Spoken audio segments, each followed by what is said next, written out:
Upinzani ni kutengeneza hoja na sera madhubuti zinazoweza kuwashawishi wananchi kukichagua chama husika.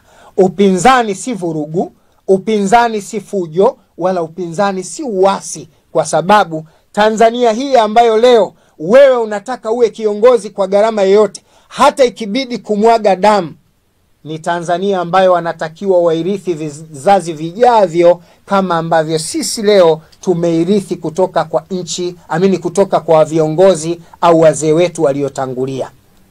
Mwalimu Nyerere wakati wake walikuwa watu wanampinga, lakini walimpinga kwa hoja na sera. Mwinyi wakati wake wapo watu walimpinga, lakini walimpinga kwa hoja na sera. Kikwete, Mkapa na kadhalika walikuwa katika nchi hii wakiongoza na watu walimpinga kwa hoja na sera. Lakini hatujawahi kuona kiongozi wa upinzani anatengeneza mazingira ya vurugu, anatengeneza mazingira ya uasi, anatengeneza mazingira ya kuharibu amani ya nchi, eti tu kwa sababu anataka kuwa kiongozi wa nchi. Na pale anapoona hana sera za kuandaa chama chake na kuchukua dola muda mfupi, amechukua madaraka ndani ya miezi 8, anaona hawezi kuchukua dola kwa njia ya ushawishi, anataka kutengeneza mazingira ya kuwashawishi watu na kuivuruga nchi hii amani yake. Hili sisi kama viongozi wa dini katu abadani hatuwezi kukubaliana nalo, na tunawaasa wa Tanzania wasikubaliane nalo jambo hili kwa gharama yoyote. Na mimi nitatoa hoja na evidensi za kutosha kwamba malengo ya Chadema kwa wakati huu sio kuchukua dola, ni kuvuruga nchi. Nitatoa evidensi, na ninazo evidensi za kutosha. Nitatoa chache na naweza kutoa nyingi zaidi kwa hali inayoonekana na malengo ya wanasiasa waliopo sasa. Mfano, ndugu zangu, katika hali ya kawaida boksi ya la kura ndio linalotoa maamuzi ya nani awe kiongozi. Unaposema leo hutaki kufanya uchaguzi kwa sababu unazozieleza, kuna vitu vingi vya maswali ya kujiuliza. La kwanza, Chadema tangu imeingia madarakani hivi sasa tumepita katika chaguzi 6. Iliwezaje kukubali kuingia katika chaguzi 6 na wao wakigombea katika maeneo mbalimbali? Wengine katika hawa nao pinga leo wameshawahi kushika nafasi ya madaraka ya kuwa mbunge.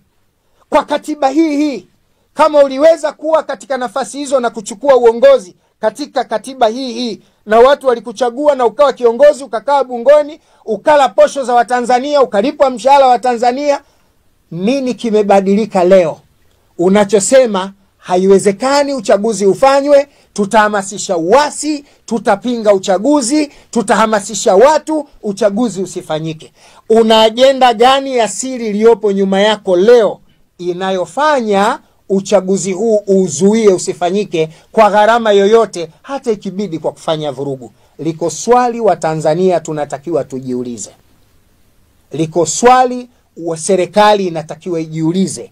Liko swali viongozi wa dini wanatakiwa wajiulize, na wakae chini watafakari kwa kina, kisha wayafanyie kazi mambo haya na kuyatolea maelezo ya kina, na kuwaasa wa Tanzania wasikubali kuivuruga amani ya nchi yetu. Ndugu zangu, nchi hii leo ikifikia mahala ikaingia na vurugu, inawezekana Watanzania vurugu hawajui maana yake nini. Inawezekana Watanzania wengi hawajui madhara ya kuvunjika amani ni yepi, kwa sababu tumeishi katika nchi yenye amani kwa muda mrefu bila ya kuwa na vurugu. Mimi nimetembea karibu nchi nyingi za Afrika zenye vurugu, na nimeona hali ya usalama inapokuwa mbaya, matokeo ya wananchi wake. Nataka nitoe mfano mdogo Kongo. Mimi na marafiki zangu wanaishi Goma, na marafiki zangu wanaishi maeneo mbalimbali ambayo M23 wamechukua dola pale. Wamechukua nguvu na wakaamua kusimama katika maeneo yale. Nataka nikuambie leo, kama unakwenda Goma, kila siku asubuhi kwa uchache unaokota maiti 7-8 barabarani zimekufa. Leo ukienda maeneo kama ya Goma na maeneo ya Bukavu, usiku kuanzia saa 5 watu wanaweka mpaka vinu, michi na kila kitu kwenye milango kuzuia watu kuvunja. Maana ikifika usiku watu hawalali mpaka saa 11, wanaogopa kulala kwa sababu watu wanaingia, wanavunja milango, wanaiba vitu, vurugu, kwa sababu hakuna msimamo, hakuna amani. Jambo hili linapokuja kwetu sisi, watakaoathirika ni wazee, watakaoathirika ni watoto wadogo, watakaoathirika ni wanawake. Hawa ambao leo wanahamasisha vurugu, familia zao zinaishi Belgium, wana nyumba Belgium, wanakaa Belgium, wana watoto wao wanasomea Belgium. Hawa wanaoamrisha vurugu leo, familia zao zinaishi Canada, wanakaa Canada, wana nyumba Canada.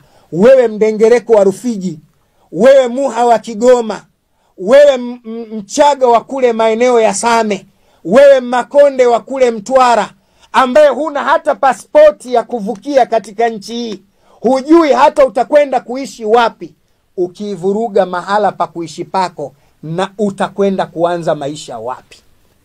Tuna amani, kula yetu ya manati, mbio zetu ndio zinatupa riziki.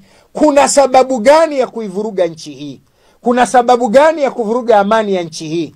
Bila ya shaka Watanzania tunatakiwa tuwe makini na nchi yetu na tusikubali kuibomoa nchi yetu. Nataka nitoe mfano mmoja. Leo nilikuwa naangalia kwenye vyombo vya habari, naona kwamba kuna mwanasheria amechukuliwa kutoka nje ya nchi yetu, anakwenda kufanya kazi ya kutetea maslahi na haki za viongozi waliopo ndani.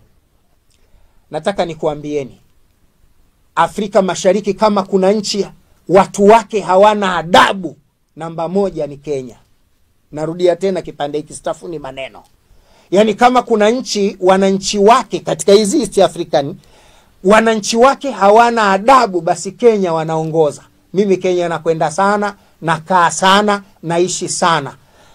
Mwananchi wa Kenya anaweza akamtukana kiongozi wa serikali kwa nafasi ya rais, matusi ya nguoni, kana kwamba huyo kiongozi hana baba, hana watoto, hana familia.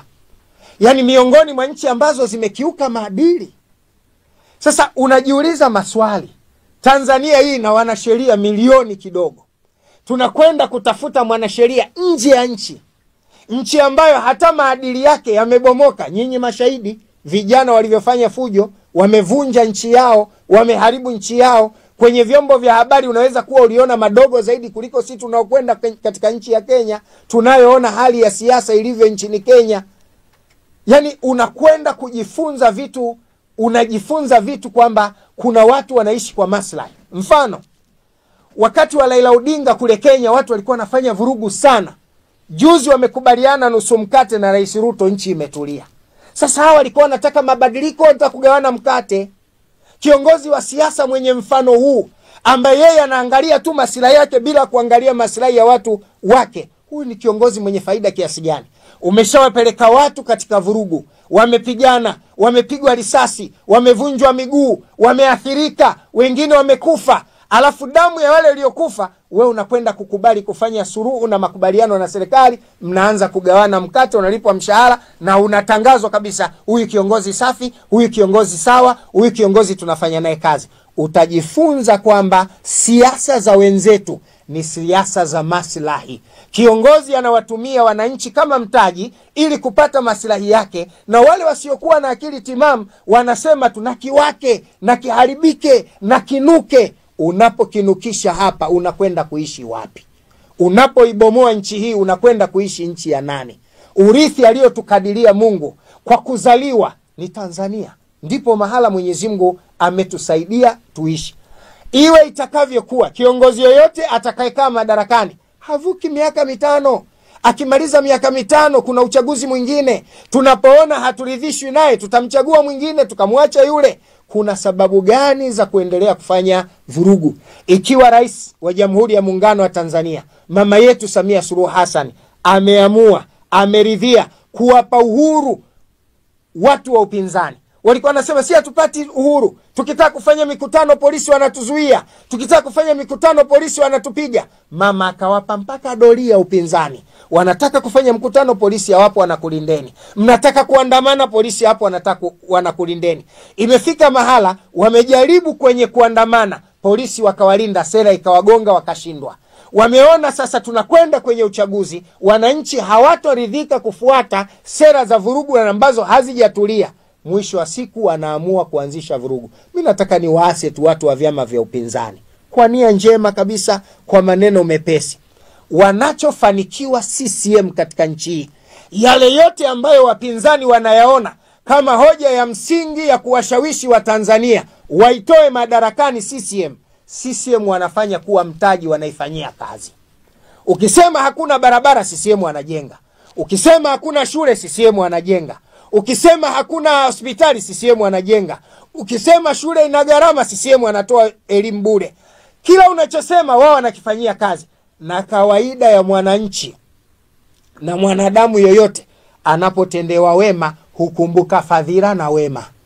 Kwa hiyo kuitoa CCM nchi hii kwa njia ya hoja, kwa njia ya nguvu ya hoja, itakuwa jambo gumu sana, kwa sababu kile unachokipigia kelele wao ndio wanachokiwini, na wao ndio wanachokwenda kukifanyia kazi, ili kuhakikisha kwamba ile kero unayotaja wewe leo wao wanaifanyia kazi. Hiki ndicho kinachowafanya CCM wabaki madarakani. Kwa sababu kama ni kuhonga nchi, utawaonga watu wangapi? Nani anaweza kutoa pesa kwa kila mwananchi ampigie kura? Ni jambo haliwezekani. Lakini kutatua matatizo ya watu, kugusa shida za watu, kusimama na haja za watu, ndiko kunakofanya CCM iendelee kutawala. Ndiko kunakofanya Chama cha Mapinduzi kiendelee kuwa chama kinachoweza kushika dola. Sasa niseme tu na niwaombe Watanzania wenzangu, kwanza tupuuze mipango yote ya wanasiasa wenye lengo la kuibomoa nchi yetu. Tupuuze mipango yote ya wanasiasa wenye lengo la kubomoa nchi yetu. Ikiwa mwanasiasa katika uchaguzi huu, kabla ya uchaguzi, sera yake ilikuwa na lengo ya kutubomoa na kutugawa, huyo asipate kura, hata ikibidi ya mamake mzazi. Yani huyo asipate kura, kwa sababu atakuwa hana lengo la kuisaidia Tanzania na Watanzania, bali atakuwa na lengo la kufaidika na maslahi yake binafsi. Na sisi kama Watanzania tunatamani kuona maslahi ya nchi, hatutamani kuona maslahi ya mtu. Lakini jingine ambalo ni muhimu ningependa niliseme, kumekuwa na shida kidogo na baadhi ya viongozi wa dini katika kipindi hiki tunachoelekea uchaguzi mkuu. Kumekuwa na shida ya baadhi ya viongozi wa dini tunapoelekea katika kipindi hiki cha uchaguzi mkuu. Mwanadini katika nchi hii, jukumu na wajibu wake ni kutengeneza makundi mawili kuwa kitu kimoja.